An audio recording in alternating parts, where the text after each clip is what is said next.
우리 산업과 국가 경제가 이렇게 절박한 상황에서 산자부 에너지 정책을 환경부로 이관하는 정부 조직 개편안을 논의 중에 있다고 하는데, 이렇게 될 경우에 규제 중심의 환경부가 지능이 필요한 에너지 정책을 총괄한다. 이렇게 되면 두 개는 충돌하게 되고 환경도 제대로 되지 않고 에너지도 제대로 되지 않는, 그래서 매우 부정적인 영향을 미칠 걸로 예상이 되어서 이것은 반드시 제고되어야 한다 생각이 됩니다. 첫째는 현재 에너지 패권 경쟁 시대에 역행합니다. 그래서 지금 현재 미국 에너지부하고 원자력 협정 개정 문제나 여러 가지를 얘기하고 있는데, 이런 협상이 진전되는 데에도 상당한 지장이 있을 것이다.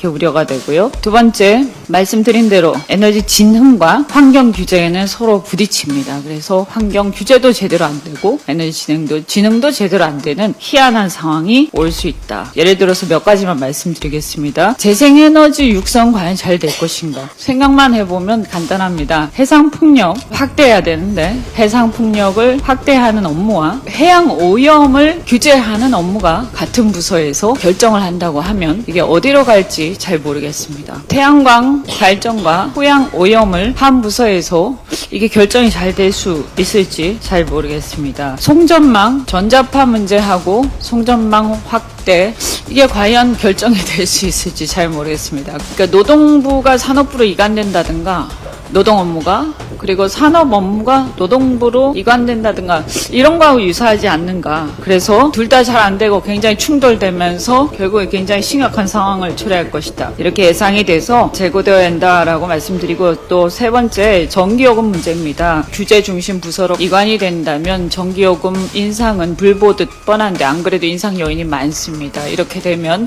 지금 관세 협상 이후에 대한민국에서의 생산기지 철수나 투자 회수를 고민하고 있는 기업들한테 일종의 트리거가 될 수 있다 우려합니다. 그리고 또 네 번째는 원전 수출은 또 별도로 한다 이렇게 얘기하는데, 이게 별도로 되지 않습니다. 그래서 생태계가 같기 때문에 국내 생태계는 환경부에서 하고 수출 생태계는 산자부에서 하고, 이런 거는 제대로 될 리가 없습니다. 그래서 수출에도 굉장히 큰 지장이 올 것이다. 이렇게 생각이 됩니다. 그래서 결론적으로 우리의 미래와 산업 경쟁력, 또 더 나아가서 이런 전기가 굉장히 많이 쓰이는 반도체, AI, 철강, 석유화학, 배터리, 자동차, 이런 중요한 우리 전략 산업의 결정적인 상황이 와서 여기에 종사하는 우리 노동자들의 생존권도 위협할 가능성이 있다. 중장기적으로 이것을 큰 문제를 일으키기 때문에 반드시 제고되어야 한다고 생각되고요. 일각에서 이미 다 결정된 거 아니냐 하는데 법안 통과 안 됐고 아직 확정되지도 않았습니다. 개편안이요. 그래서 당정협의가 이렇기 때문에 반드시 필요하다.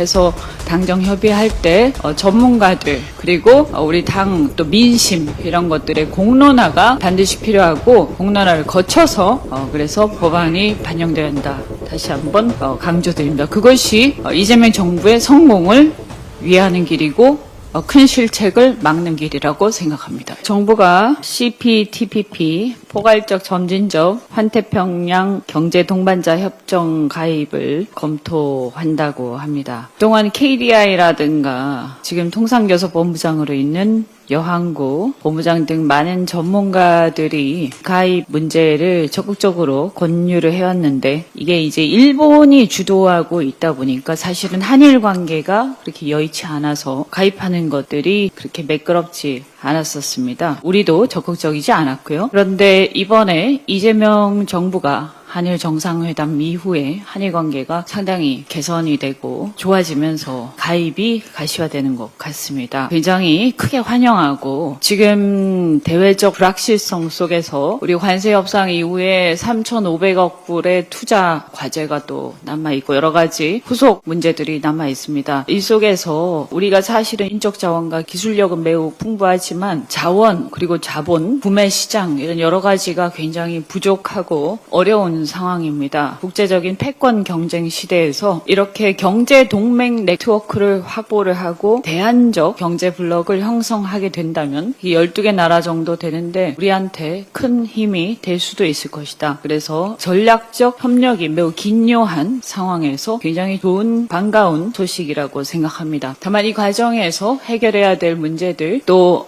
크진 않다 하더라도 약간의 어떤 피해가 예상되는 분야들이 있습니다. 그래서 있어서 농민이나 어민들에 대한 설득 또 그리고 보상 이런 것들이 잘 동반될 수 있도록 수반될 수 있도록 정부 관계자들이 심도 있게 고민해 주시기 바랍니다. 기대가 큽니다. 최근 상법 개정이라든가 노란봉투법 등 우리 민주당의 경제입법 그리고 중대재해처벌법의 엄격한 집행으로 기업들이 위축된다 이런 비판들이 있습니다. 기업 일각에서도 우려가 있습니다. 그러나 근본적으로는 자본시장 선진화, 기업의 책임 및 노사관계 공정성 강화 등 코리아 디스카운트 해소하고 우리가 선진국으로 가기 위한 조금 힘들지만 필수적으로 가야 하는 여정이라고 생각합니다. 또한 노동계뿐만이 아니라 우리 국민 여론 등 이런 우리 사회가 노동계든 산업계든 어느 쪽에 대해서도 상당히 냉철하고 합리적인 시각들을 가지고 감시하고 모니터링하고 있습니다. 그래서 우리 사회가 그 정도의 선진적 법제도는 수용할 수 있을 만큼 성숙했다 하는 생각을 하고 그런 공감대가 있지 않는가 하는 기대를 합니다. 다만 법제도 시행에 있어서 유예기간이나